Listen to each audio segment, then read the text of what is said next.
I guess where to start, Chief Fargo Police Chief Dave Zibolski. Where to start is how is the department doing, and how are you doing? Well, thanks, Jay. I think the department is doing as well as can be expected. As you can imagine, the most horrific event that any of us could have experienced, and it's really hard. People got heavy hearts. They're trying to reconcile things that don't make sense, and the loss of a very valued member of the family, and it's hard. But we are working through that together as a team. And we got a number of resources out there for them, from peer support to our chaplaincy to our psychological services to just our face-to-face meetings that we've had with staff across the board since this incident on Friday afternoon, and just really monitoring everyone and trying to help them through this very difficult transition. And I guess from my perspective, I'm in about the same position, and we're just trying to work through this together. How are how are officers Dotis and Haas doing? Both critically injured in the shooting. How are they doing at this time? Well, they're doing good from the perspective of they're alive, and they are at the hospital, and we're very optimistic about both of them. But they've got some significant injuries that they're going to have to deal with going forward as well. So they've got roads to recovery, but we still we still need thoughts and prayers for them, because they still are in a condition that they're stable, but again they've got some steps to get through yet, and so I don't want folks to lose track of that, where they're in our thoughts and prayers, as their families are. And they're in ours as well. And Officer Zach Robinson, I mean, this, well, they're all heroes, but this man especially, I mean, in the line of fire, this man does not hesitate and goes in there and takes the suspect out. How is he doing, Chief? He's doing well. And you're right, he did just tremendous, courageous work. Everyone's very proud of him. We're proud of all these cops. They were in a position that was unforeseeable, and they were, attacked without any warning or provocation by a man with the firearm. And so, but Zach's courage under fire and his calmness, and I mean, to do what he did in that situation, saved lives. Had he not acted as quickly and just as he had been trained to do, in dispatching that individual, that threat, we couldn't have got medical attention to those cops as soon as we did. They might not have survived from that original location. Yeah, and I know Bonnie had Chief Dirksen on earlier this morning, Fargo Fire Department, and we're going to rerun that interview here after 3 o'clock, folks. And we got to say the same thing, Fargo Fire Department. I mean, they come under fire, and they're there, and boy, I mean, they save these guys. Well, absolutely. Yeah, no, our hats are off, and we really appreciate the courageous work of those firefighters as well. I mean, as soon as Zach ended this threat here, they were Johnny on the spot, working to save our folks and getting them transported. There happened to be an ambulance nearby, and all of those folks did tremendous work, and I think were very significant in saving Andrew and Tyler. And we're just heartbroken, and unfortunately, there wasn't anything that could be done for Jake. And I believe now we know that there's a memorial service has been set up for Jake Woleen, but this will be in Pequot, or I believe at the Pequot Lakes High School. That's, folks, we don't know where that is. That's right by Brainerd, Minnesota. That's for 10:30 a.m. on Saturday. Will there be anything here locally for Officer Woleen? Yeah, so we support the families 100%. I'm sure you can understand that. Yep. And Jake's family, wants to have the service and have him buried at that location. So we're going to obviously accommodate that, working with other law enforcement partners. But we also recognize that that's a small venue, and the enormity of a law enforcement event will pretty quickly fill that area up. I mean, really just with our own department members. So we're finalizing the details to push out, but absolutely we will have a follow-up memorial here in Fargo so that our community and other regional partners that maybe aren't able to make it over to Minnesota, and pay their respects to Jake and honor his memory. So we'll have those details out hopefully late today, early tomorrow at the latest. I'm going to be putting together a direct community video cast with a number of pieces regarding this, and to include those details. And so we want, our community to know that if you can't make it out to Pequot Lake, that you shouldn't, don't stress about that. We're going to have something here in Fargo for you to pay your respects. And folks, there's many ways you can support the Fargo Police Department, and we'll go through that a little bit later on this afternoon. A lot of organizations doing things. We here as well are doing our Jake Wolin stickers like we did for Officer Mosier. We'll have those hopefully tomorrow, the next day. And those will be, you stop by the Flag Family Studios and you donate whatever you want, whether it's a penny, $100, whatever. But all that money will get to Jake Wolin's family to help with anything that they need. I know they're handing out light bulbs at Cashwise today, blue light bulbs. A lot of support being shown. Chief, one more quick question here, then we'll get into the more serious stuff. Carly Wozniak, or Coswick, I believe that's how you pronounce her name, who was hit with fire as well from the perpetrator. Have you had a chance to talk to her? I know her. I believe somebody said is she out of the hospital now? Well, I talked to her this morning in the hospital. Okay. I don't in discharge. I don't know that, but this morning I spoke with her and her father. She's recuperating. She's got a road to recovery there as well as a result of her gunshot injury, and unfortunate, just having been there when this occurred. As you know, she'd just been in town about 3 weeks, but she said, "Hey, I'm gonna go home, recuperate, and I'm coming back to Fargo because she really likes the community," which I think is outstanding. And we just again, feel sorry for her having to go through that. Chief, there's a lot of frustration in this community. People, many, including myself, feel like we're being kept in the dark. No, I understand this is a massive investigation, multiple agencies involved in it, and I don't know. I don't know what you can and can't answer.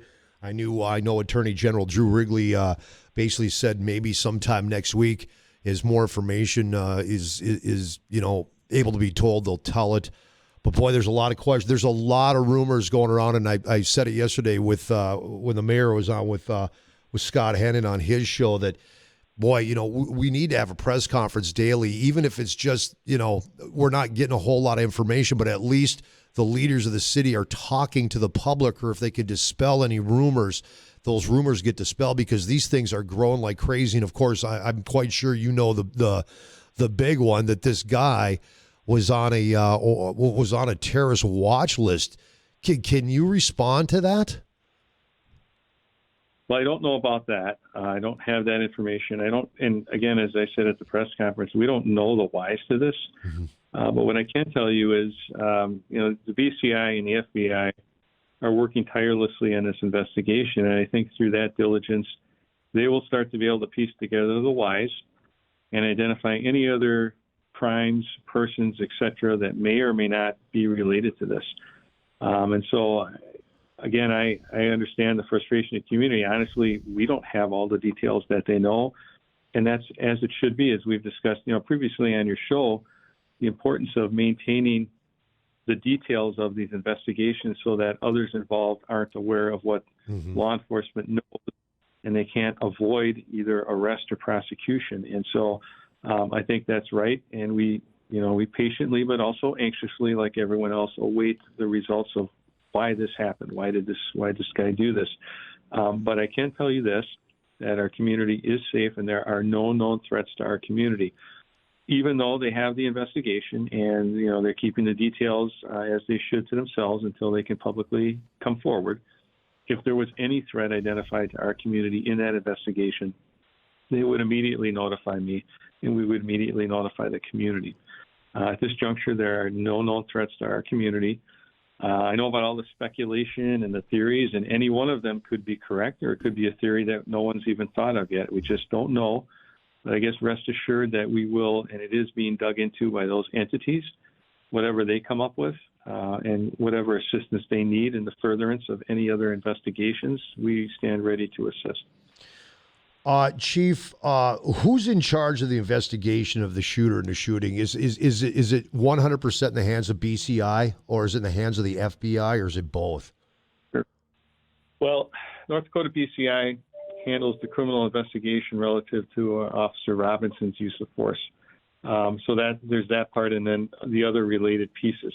I guess you would have to ask. The FBI is also involved in the investigation, and so there's a collaboration. The details of which I'm not privy to, but I think in these instances, it's not unusual at the beginning for the FBI to jump in when you've got an officer killed, you've got a firearm involved, and things of that nature for them, just to start to garner information and see if there's any assistance they can provide. And our federal partners, we got a great relationship with them too, and they were calling and involved from the very beginning. Whatever they've uncovered as a result of that, is likely the reason they're still involved in the investigation. Again, the details of which we don't know, but we're hoping in the very near future to learn some of that information. So if the FBI uncovers anything, they don't let you know as the chief about that. That goes to BCI, and then at some point you as the chief, then you're brought into the loop. Right, and there might be things they don't even share with BCI. I mean, I don't. It depends on what level of investigative findings they're working on, but at some juncture, all of these entities may have something publicly to say. I mean, it feels like a million years, and everyone wants to know right now. But we want them to do a complete job. We want them to do their due diligence, and as soon as they can tell us something, they're going to tell us something. Like I've said before, this isn't television. This isn't CSI. Things get solved in an hour. This is real life. It takes time and multiple agencies, and at some point, hopefully, we're gonna learn more. So, I want to go back again to the FBI involvement. If there's an officer shot in the line of duty, the FBI they get involved, right? Well, absolutely. I mean, U.S. Attorney's Office all this. I mean, look, if there's a federal charge that they could level at someone who killed an officer, they'd be all over it. Well, and the reason I want to reiterate that or get that reiterated from you is because people, they just when they hear FBI and they hear the name of the person, they're automatically going to terrorists. That's human nature. Whether it's right or wrong, that is human nature. But no, the FBI is involved. It could be involved for more than this reason in this, but the fact that officer was murdered in the line of duty, that's going to bring in the feds. Correct. Yep. I wouldn't jump to any other conclusion, but again, what did they find once they delved into it? That's what we don't know, and hope to find out soon. Chief, the other rumor out there that's really got people stirred up is that it was said, and it's been said multiple times, that the shooter used a automatic weapon, and witnesses that were there that afternoon say the same thing. It was an automatic weapon. Personally, I think if folks have never been around a semi-automatic weapon, they could mistake that for the sound of an automatic weapon. Can you address that? Did this guy have an automatic weapon? I really have no idea, Jay. Okay. That'll come up. What was the Fargo police involved in any way of the search of his apartment in that complex, or was that 100% FBI BCI? Also not certain. We've got people on the Red River Valley SWAT team. I'm not sure I honestly don't know if they assisted FBI or not. So it's possible, but not that I'm aware of. Chief, is there any rumors rolling around out there that you can dispel? The only rumor I can dispel is that there's some threat to our community and that we should all be concerned and living on the edge. Nothing could be further than the truth. There are no known threats to our community whatsoever. But we are most definitely awaiting the results of this investigation.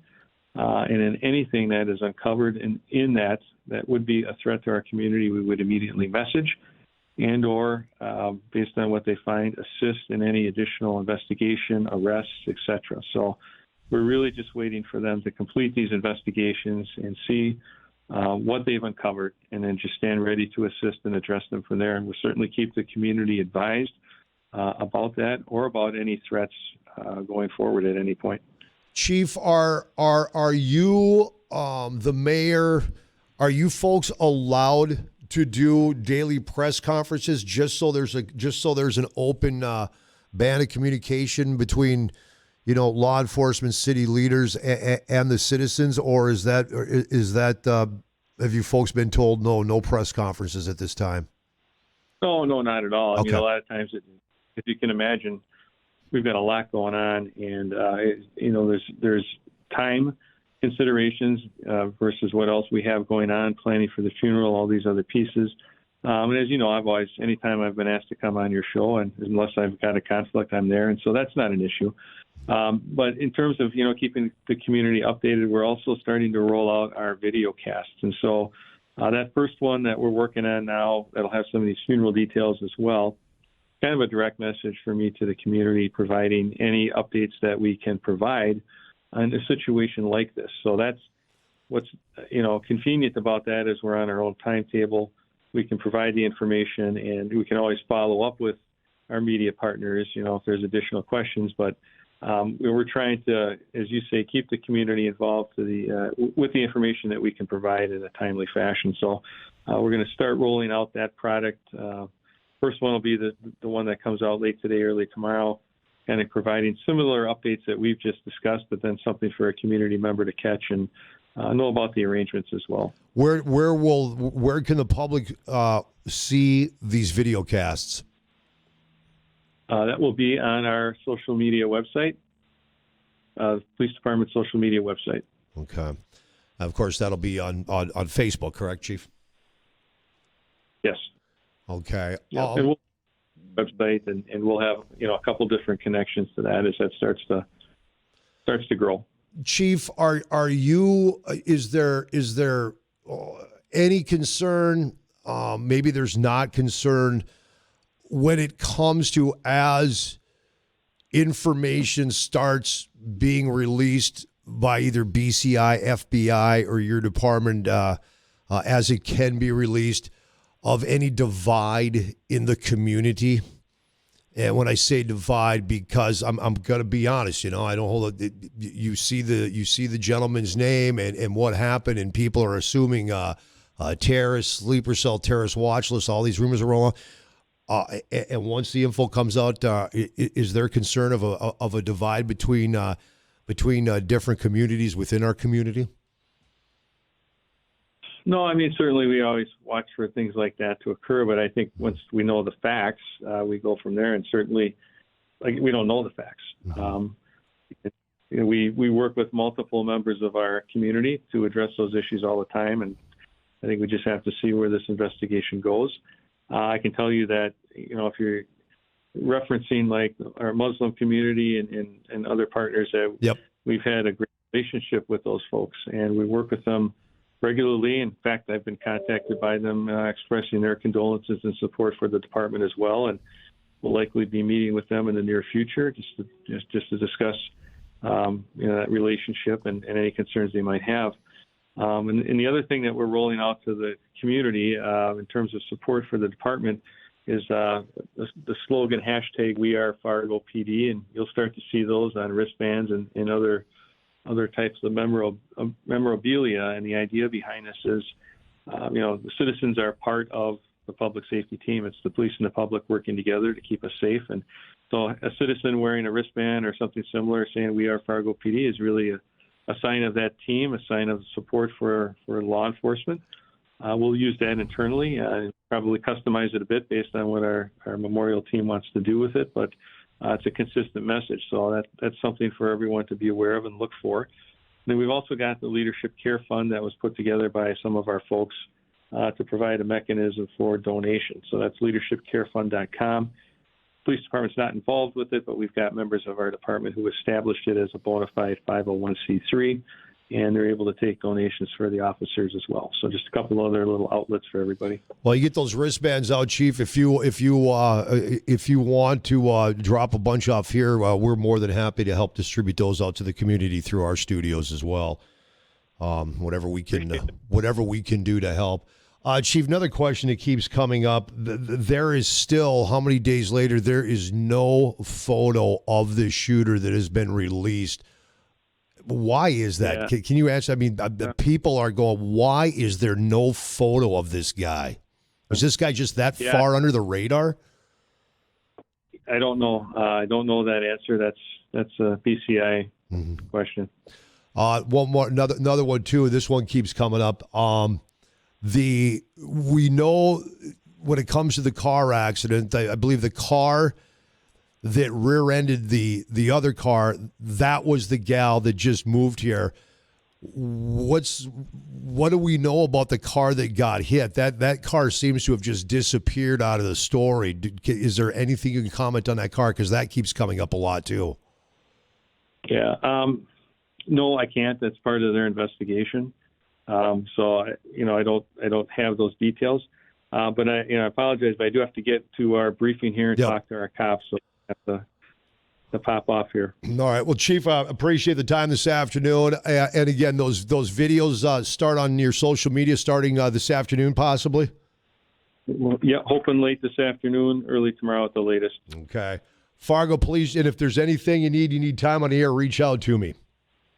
Appreciate it. Thank you, Jay. Thanks, Fargo Police Chief Dave Zibolski, Jay Thomas Show 301. You want to comment? We come back and we're welcome to again.